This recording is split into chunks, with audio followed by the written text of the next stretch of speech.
Welcome to our channel. Ram Charan హీరోగా సుకుమార్ దర్శకత్వంలో వచ్చిన రంగస్థలం సినిమా టాలీవుడ్లో ఎంత పెద్ద హిట్ అయిందో అందరికీ తెలిసిందే. ఈ సినిమా రామ్ చరణ్ కెరియర్లో మైల్ స్టోన్ మూవీగా నిలిచింది. రంగస్థలం ముందు రామ్ చరణ్, రంగస్థలం తరువాత రామ్ చరణ్ అన్నంతగా చిట్టుబాబు పాత్రలో ఓ కొత్త రామ్ చరణ్ని చూపించాడు దర్శకుడు సుకుమార్. అయితే ఈ చిత్రంలో రామ్ చరణ్ పాత్రతో పాటుగా రామలక్ష్మిగా నటించిన సమంత పాత్రకు ప్రేక్షకులు బ్రహ్మరథం పట్టారు. అసలు సిసలు పల్లెటూరి ఆడపడుచుల రామలక్ష్మి పాత్రలో ఒదిగిపోయి నటించింది సమంత. ఈ సినిమా చూసిన తర్వాత సమంత కాకుండా మరొకరైతే ఆ పాత్ర పరిపూర్ణం అయ్యేది కాదంటూ ప్రేక్షకుల నుండి ఎక్కువగా వినిపించిన మాట.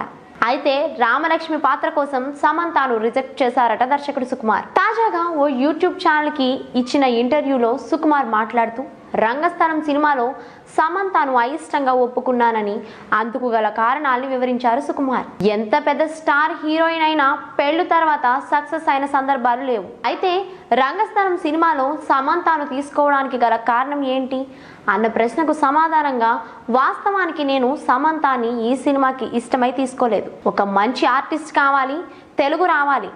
సమంత అయితే కొత్తగా ఉంటుందని అనిపించింది, కానీ ఆమె స్టార్ హోదా కష్టం అనిపించింది. నిజం చెప్పాలంటే ఈ చిత్రానికి సమంతని రిజెక్ట్ చేశాను. నేను ఆమెను వద్దనుకున్నాను. ఎవరైనా కొత్త అమ్మాయితో చేద్దాం అనుకున్నాను.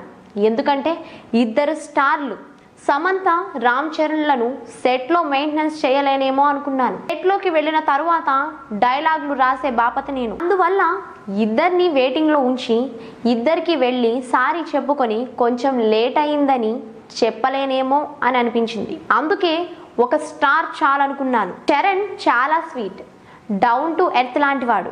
కానీ వాళ్ళిద్దరూ సెట్కి వచ్చిన తర్వాత తెలిసింది వాళ్ళు జూనియర్ ఆర్టిస్టుల కంటే ఎంత ఈజీగా డీల్ చేయవచ్చు అని. అయితే ఒక స్టార్ చాలని అనుకున్న నేను సమంత పర్ఫార్మెన్స్ ఇచ్చినప్పుడల్లా ప్రతిసారి ఫటాఫట్ మని కొట్టినట్టు అనిపించింది. ఆమె ఎక్స్ప్రెషన్స్ చూసి ఫట్ మని కొట్టినట్టు అనిపించేది. ఎంత బాగా చేసిందంటే ఆడియో ఫంక్షన్లో చెప్పాను తనతో, లైఫ్ లాంగ్ సినిమాలు తీస్తూనే ఉంటానని. సమంత నటనకు అంత ఇంప్రెస్ అయ్యాను అని అన్నారు సుకుమార్. చూసారు కదండి, మరిన్ని ఇంట్రెస్టింగ్ అప్డేట్స్ కోసం చూస్తూనే ఉండండి అవర్ ఛానల్.